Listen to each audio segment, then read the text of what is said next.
O milagre que a medicina não explicou. Marcos sempre foi um homem trabalhador. Aos 42 anos, ele sustentava a família como mecânico em uma pequena oficina no interior de São Paulo. Casado com Ana, pai de 2 filhos, Pedro, de 12 anos, e Laura, de 8, ele levava a vida com simplicidade, sem vícios, sem dívidas, mas também sem muita fé. Deus é para quem precisa, costumava dizer, sem malícia, apenas por não conhecer o poder da oração. Tudo mudou em um domingo de manhã, quando Marcos acordou com uma dor aguda nos olhos e uma fraqueza nas pernas que o fez tropeçar ao levantar da cama. Ana, assustada, o levou ao pronto-socorro. Após exames e mais exames, o diagnóstico veio como um golpe: neuromielite óptica, uma doença autoimune rara que ataca a medula espinhal e os nervos ópticos. Pode deixar o senhor cego ou paralisado, disse o neurologista, com a frieza de quem já viu muitos casos sem solução. Os remédios eram caros, os efeitos colaterais, brutais. Marcos perdeu a visão do olho direito em menos de uma semana. As pernas, antes firmes, agora tremiam como se carregassem pesos invisíveis. O médico falava em cadeira de rodas, em terapias que custariam mais do que ele ganhava em um ano. Ana chorava à noite, enquanto Marcos, deitado na cama, olhava para o teto escuro e se perguntava: por que isso está acontecendo comigo? Foi então que Dona Maria, sua vizinha de anos, uma senhora de cabelos brancos sempre vestida com saias longas e blusas modestas, bateu à sua porta com um convite simples: Marcos, amanhã tem culto na congregação. Venha conosco. Só venha. Ele quase recusou, afinal, nunca havia pisado em uma igreja, mas algo no olhar sereno daquela mulher o fez assentir. Tudo bem, Dom Maria. Mas só dessa vez. O salão da congregação cristã no Brasil era humilde, paredes brancas, bancos de madeira enfileirados, sem altares chamativos nem instrumentos musicais. Os irmãos e irmãs chegavam em silêncio, homens de camisa social e calça comprida, mulheres com vestidos abaixo dos joelhos, cabelos presos. Ninguém falava alto, ninguém se exibia. Uma paz estranha envolvia aquele lugar. Marcos, apoiado em Ana, sentou-se no fundo. Não sabia os hinos, não entendia as palavras, mas quando os irmãos começaram a cantar a capela, algo dentro dele estremeceu. Era uma melodia simples, mas carregada de uma fé que ele nunca havia sentido. Jesus, meu Salvador, a ti venho clamar. Dá-me força e vigor, não me deixes penar. O ancião, um homem de voz firme e olhar compassivo, dirigiu a reunião com seriedade. Não havia sermões longos, nem promessas vazias. Só a palavra de Deus, lida com reverência, e orações que pareciam subir direto ao céu. Quando chegou a hora dos testemunhos, irmãos se levantavam, um a um, e contavam como Deus os havia livrado de enfermidades, de dívidas, de desespero. Marcos ouviu, incrédulo, mas com um fio de esperança se acendendo no peito. Depois da Santa Ceia, aquela cerimônia solene, onde o pão e o vinho eram partilhados com tanto respeito, o ancião olhou para a congregação e disse: se há alguém aqui com uma necessidade, que se levante. Os irmãos vão orar por você. Marcos hesitou. Mas Ana, com lágrimas nos olhos, segurou sua mão e sussurrou: levanta, amor. Não custa nada tentar. E ele se levantou. Os irmãos se aproximaram. Mãos se estenderam sobre sua cabeça, sobre seus ombros. Ele fechou os olhos, o esquerdo, que ainda enxergava um pouco, e ouviu as vozes unidas em súplica. Senhor Jesus, tem misericórdia deste irmão. Tu que saraste os cegos, que fizeste o paralítico andar. Estende tua mão sobre Marcos. Dá-lhe saúde, dá-lhe fé, dá-lhe paz. Marcos sentiu algo quente percorrer seu corpo, como uma corrente elétrica suave. Não doía. Era paz. Uma certeza inexplicável de que tudo ficaria bem. Quando abriu os olhos, as lágrimas escorriam sem controle. Não por dor, mas por algo que ele não sabia nomear. Naquela noite, dormiu melhor do que em semanas. Na manhã seguinte, Marcos acordou e, por hábito, levou a mão ao olho direito. Ele enxergava. Não perfeitamente, mas via vultos, luz, movimento. Assustado, sentou-se na cama e tentou levantar. As pernas, antes trêmulas, sustentaram seu peso sem vacilar. Ana gritou. Os filhos correram. Ele andou pela casa, chorando, rindo, tocando as paredes como se quisesse confirmar que não era um sonho. Deus me curou, repetia, entre soluços. Deus me curou. O médico, quando o viu uma semana depois, ficou boquiaberto. Os exames mostravam melhora inexplicável. Isso não tem explicação científica, admitiu, coçando a cabeça. Marcos apenas sorriu. Tem sim, doutor. Chama-se milagre. Marcos e Ana foram batizados nas águas alguns meses depois, em uma cerimônia simples e profunda, onde o ancião os mergulhou nas águas em nome do Pai, do Filho e do Espírito Santo. Quando emergiu, Marcos sentiu que não era só seu corpo que havia sido curado, sua alma também. Hoje, ele é um dos irmãos que mais cedo chegam aos cultos. Ajuda a arrumar as cadeiras, canta os hinos com voz firme, quando vê algum visitante perdido, como ele já foi, aproxima-se com um sorriso e diz: Deus tem um milagre para você também. Só precisa crer. A lição que Marcos aprendeu? Que a fé não é para quem precisa, como ele pensava. A fé é para quem entende que, sozinho, ninguém vai longe. Que Deus não escolhe os perfeitos, mas se revela aos humildes. E que, às vezes, o maior milagre não é a cura do corpo, mas a transformação do coração. Na congregação cristã no Brasil, ele encontrou isso. E nunca mais soltou. Marcos não imaginava que sua história ainda teria mais um capítulo. Cerca de um ano depois de seu batismo, enquanto ajudava a organizar a ceia do Senhor, sentiu um aperto no peito. O medo voltou por um instante, seria o coração fraquejando de novo? Mas dessa vez, em vez de pânico, veio uma paz estranha. Ele fechou os olhos e orou em silêncio: Senhor, se for tua vontade, me usa. No domingo seguinte, durante o culto, um irmão que nunca tinha trocado mais que um cumprimento com ele se aproximou e disse: Marcos, o Espírito Santo me mostrou que você precisa orar por mim. Ele ficou surpreso, mas obedeceu. Colocou as mãos sobre aquele irmão e começou a clamar. De repente, o homem caiu em prantos e confessou que estava prestes a desistir de tudo, da família, da fé, até da vida. Mas naquela hora, sentiu uma força nova. Marcos entendeu então que Deus não o havia curado só para ele. Aquele coração que quase parou de bater agora pulsava com um propósito: ser um instrumento nas mãos de Deus. Começou a visitar irmãos doentes, a orar pelos que estavam desanimados, a levar a palavra de esperança para quem achava que não tinha mais jeito. Um dia, uma irmã da congregação, Dona Maria, procurou os presbíteros com uma dor profunda. Seu filho, viciado em drogas, havia desaparecido há meses. Ela já não tinha mais lágrimas. Marcos, que conhecia bem o desespero de uma mãe, afinal, a sua nunca desistira dele, se ofereceu para ajudá-la. Junto com outros irmãos, começaram a fazer vigílias, jejuando e clamando. Até que, numa madrugada, o telefone tocou. Era o filho de Dona Maria, ligando de uma clínica de recuperação. Mãe, eu tive um sonho. Um homem de branco me disse para voltar para casa. Que Deus me esperava lá. Quando o rapaz chegou à igreja no domingo seguinte, foi Marcos quem o recebeu no portão. Não com sermões, mas com um abraço apertado e as palavras que um dia tinham salvado a ele: Deus tem um milagre para você também. Só precisa crer. Agora, toda vez que Marcos olha para trás, não vê apenas a lembrança de um homem doente, com medo da morte. Vê um exército de vidas que, como ele, foram tocadas pelo poder de Deus na congregação cristã no Brasil, vê irmãos que voltaram para casa, famílias restauradas, corações que renasceram. E sorri, porque sabe que o maior milagre não foi ter recebido uma segunda chance, foi aprender que, na mão de Deus, até as cicatrizes virarem bênçãos. Ele ainda chega cedo aos cultos. Ainda arruma as cadeiras. Ainda canta com voz firme. Mas agora, quando olha para os visitantes, seus olhos brilham com uma certeza que só quem viu o impossível se tornar real pode ter. Aqui, milagres não são exceção. São a regra. Marcos nunca imaginou que sua vida se tornaria um testemunho vivo do poder de Deus. Mas o Senhor tinha planos ainda maiores para ele.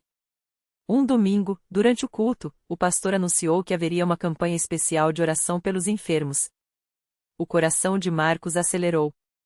Ele sabia que não era mais um doente, mas sentia que Deus o estava chamando para algo mais. Naquela noite, enquanto os irmãos oravam, ele viu uma senhora sendo trazida em uma cadeira de rodas.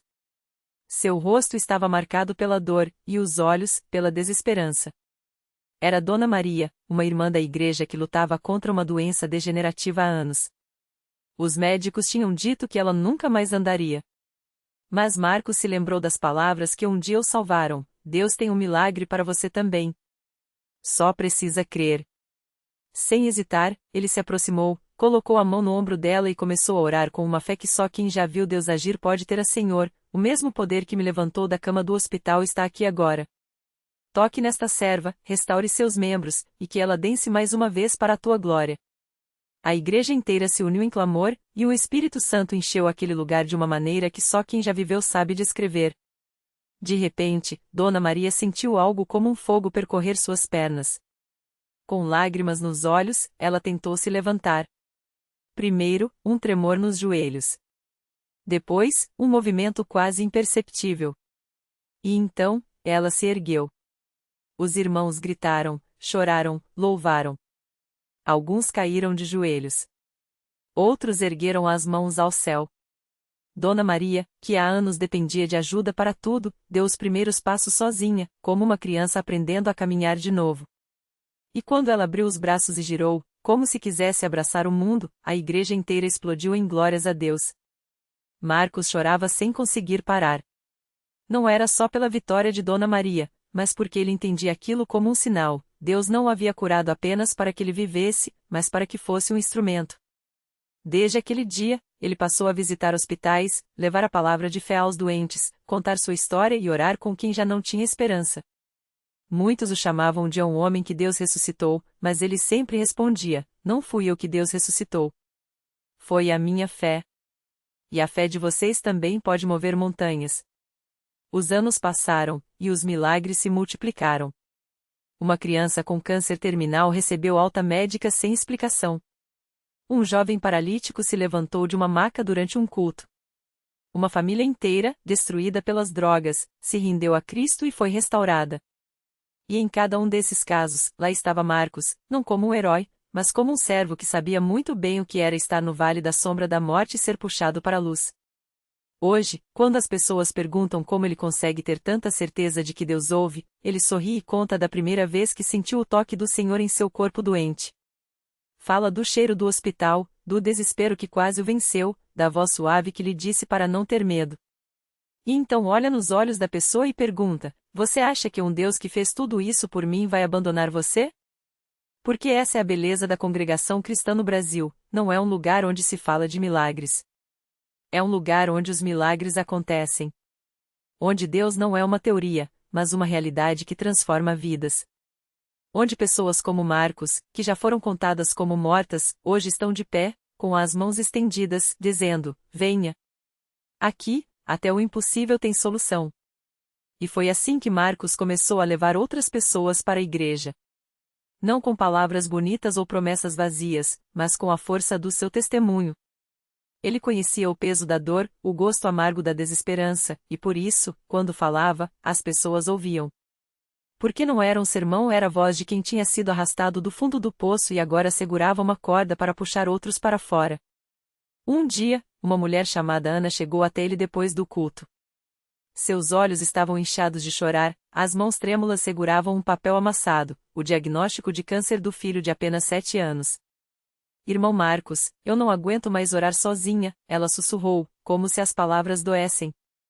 Ele não respondeu com clichês. Apenas a abraçou e disse: então vamos orar juntos. E não vamos parar até Deus responder. E eles não pararam.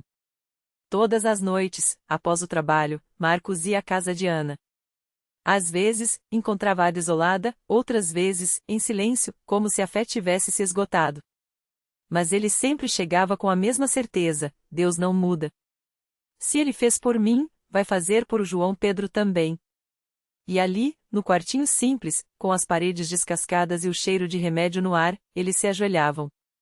Não eram orações longas ou cheias de palavras difíceis, eram gritos de um coração que não aceitava a derrota. Até que uma manhã, depois de 3 meses de quimioterapia e noites em claro, os médicos chamaram Ana para uma nova bateria de exames. Ela foi sozinha, porque o medo era tão grande que não queria que ninguém visse seu desespero. Mas quando saiu do consultório, as pernas tremiam de um jeito diferente. O médico, sério, tinha olhado para as telas, depois para ela, e balançado a cabeça. Não tem mais nada. Os tumores sumiram. Não tem explicação médica.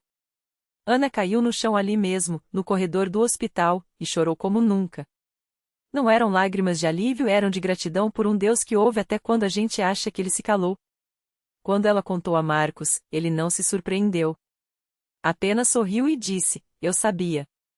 Porque aqui, a gente não acredita em Deus só quando as coisas dão certo. A gente acredita nele porque as coisas dão certo. E naquele domingo, João Pedro, magrinho mas cheio de vida, subiu no púlpito com a mãe. Não disse nada. Apenas levantou os bracinhos, como tinha visto os irmãos fazerem, e a igreja inteira explodiu em lágrimas e louvor. Porque ali, entre aquelas paredes simples, sem holofotes nem câmeras, o milagre não era só a cura de um menino, era a prova de que Deus ainda move montanhas quando seu povo ora com fé. E assim a história de Marcos e Ana se juntou às de tantos outros na congregação. Pessoas que chegaram arrastando fardos e saíram leves. Casais que quase se separaram e hoje se olham nos olhos com o mesmo amor do início. Jovens que estavam perdidos nas drogas e agora estão de terno, com a Bíblia na mão, falando de um Deus que os resgatou. Não são contos. São vidas. Vidas que foram tocadas não por um pastor famoso ou um show de emoções, mas pelo poder simples e verdadeiro de um Deus que não desiste de ninguém. Porque na CCB, o milagre não é algo que aconteceu há 2000 anos. É algo que acontece toda vez que alguém se ajoelha e diz: "Senhor, eu preciso de ti." E Deus, fiel como sempre, responde. Não sempre do jeito que a gente quer, não sempre na hora que a gente pede, mas sempre do jeito que a gente precisa. Porque Ele não é um Deus de teorias. É um Deus de transformação. E essa transformação, ela começa quando a gente decide acreditar que, sim, até o impossível tem solução. Era uma tarde de sábado em um bairro simples da periferia, onde as ruas ainda guardavam as marcas das chuvas recentes e o cheiro de terra molhada se misturava ao som dos louvores que vinham do salão alugado onde a congregação se reunia. Entre os bancos de madeira envernizada, sentava-se Dona Maria, uma senhora de mãos calejadas e olhos cansados, mas com uma fé que nem os anos de luta tinham conseguido apagar. Ao seu lado, o filho mais novo, Lucas, de 17 anos, olhava para o chão, os braços cruzados, o corpo tenso como se estivesse pronto para sair correndo a qualquer momento. Lucas não queria estar ali. Havia sido arrastado pela mãe depois de mais uma noite sem dormir, depois de mais uma discussão feia, depois de mais uma promessa quebrada. Ele já tinha ouvido falar desse tal de Deus que transforma, mas para ele, aquilo tudo não passava de palavras bonitas para encher o coração dos outros de esperança enquanto o seu próprio parecia um deserto. As drogas tinham roubado seu sorriso, a rua tinha roubado seus sonhos, e agora até a mãe parecia estar desistindo dele. "É a última vez que eu te trago aqui, filho," ela havia sussurrado no caminho, com a voz embargada. "Se Deus não te tocar hoje, eu não sei mais o que fazer." Dentro do salão, o irmão que presidia a reunião não sabia da batalha que se travava naquele banco dos fundos. Ele apenas seguia o culto com a simplicidade de sempre, um hino, uma oração, a leitura da Bíblia. Não havia palmas ensaiadas, não havia luzes pisca-pisca, não havia promessas de riqueza ou cura instantânea. Havia apenas a verdade nua e crua: Deus ama você, e Ele pode mudar sua história. Lucas ouviu aquelas palavras e sentiu algo estalar dentro dele. Não era raiva, não era desdém. Era como se uma porta que ele tinha trancado há muito tempo rangesse, tentando se abrir. Quando o irmão fez o convite para quem queria oração, Dona Maria segurou o braço do filho com uma força que surpreendeu até ela mesma. "Vem, meu filho. Só hoje. Só uma vez." Lucas resistiu, mas algo na voz da mãe, talvez o desespero, talvez a fé, o fez levantar. Ele caminhou até a frente como se carregasse o mundo nas costas, e quando ajoelhou, não foi com lágrimas dramáticas ou palavras bonitas. Foi com um silêncio pesado, como se não soubesse nem por onde começar. Foi então que o irmão se aproximou e colocou a mão em seu ombro. Não perguntou seu nome, não perguntou seu passado. Apenas disse: "Deus sabe de tudo. E Ele não te abandonou." E começou a orar. Não era uma oração ensaiada, não era um discurso. Era um clamor simples, como de um pai que vê o filho se afogando e estende a mão. "Senhor, este jovem precisa de ti. Ele está cansado. Ele está perdido. Mas o Senhor conhece o nome dele. O Senhor conhece a dor dele. Toca nele, Jesus.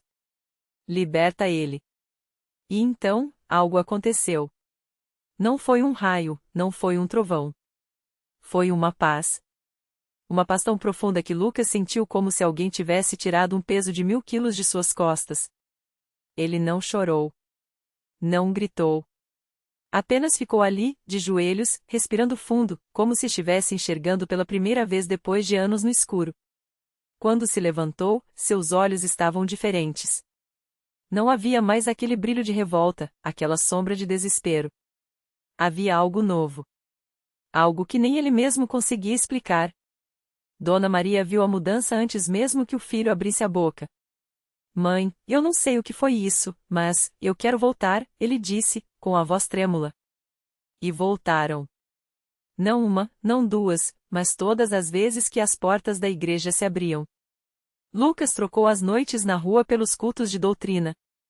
Trocou as companhias perigosas pelos irmãos que o abraçavam sem julgar. Trocou o vazio no peito pela certeza de que, sim, Deus o havia encontrado ali, naquele banco de madeira, naquele sábado à tarde. Hoje, anos depois, é Lucas quem está de terno, com a Bíblia na mão, contando para outros jovens que também acham que não há saída: eu já estive onde você está. Já pensei que não tinha jeito. Mas Deus me tirou do lixo e me colocou aqui, de pé. Não porque eu merecia, não porque eu era melhor. Só porque Ele é bom. E se Ele fez por mim, Ele faz por você. E é assim que o milagre continua. Não em histórias distantes, não em lendas. Mas em vidas como a de Lucas. Em mães como Dona Maria, que não desistiram de ajoelhar. Em irmãos que oram sem saber o resultado, mas confiam no Deus que sabe. Porque na CCB, o impossível não é uma palavra proibida.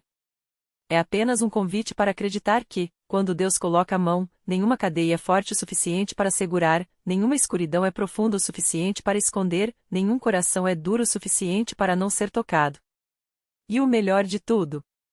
Essa história não é só de Lucas. É de quem quiser. Basta ajoelhar. O milagre completo. Lucas abriu os olhos naquela manhã e sentiu algo diferente. Não era apenas a luz do sol batendo em seu rosto, mas uma paz que ele não conhecia havia anos. As marcas das lutas ainda estavam lá, as cicatrizes, as noites em claro, os erros que o haviam levado ao fundo do poço. Mas agora, entre suas mãos, havia um papel, a carta de demissão do antigo emprego que o afundara, e ao lado, o contrato de um novo trabalho, assinado pelo gerente que o vira chorar no culto e estendeu a mão sem julgamento. Dona Maria, sua mãe, ajoelhou-se mais uma vez no quarto, mas dessa vez não eram lágrimas de dor.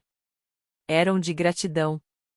Senhor, o Senhor não só tirou meu filho do lixo, o Senhor o transformou em testemunho, sussurrou. Enquanto isso, na igreja, um irmão que orara por Lucas sem sequer conhecê-lo recebeu a notícia: ele está de pé. E não só de pé, ele está andando. A reflexão que fica: Deus não precisa de heróis. Ele usa os quebrados, os que erraram, os que já foram dados como caso perdido. O milagre não está em sermos perfeitos, mas em sermos seus, e isso basta. Lucas descobriu que a redenção não é um prêmio para os merecedores, mas um presente para os que ousam acreditar que, mesmo no lixo, Deus enxerga tesouro. A lição. Se você está lendo isso hoje e acha que sua história não tem jeito, lembre-se, o mesmo Deus que tirou Lucas da escuridão está olhando para você. Ele não pergunta por que você caiu, mas você quer que eu te levante. O impossível não é um muro, é uma porta. E a chave? Ajoelhar.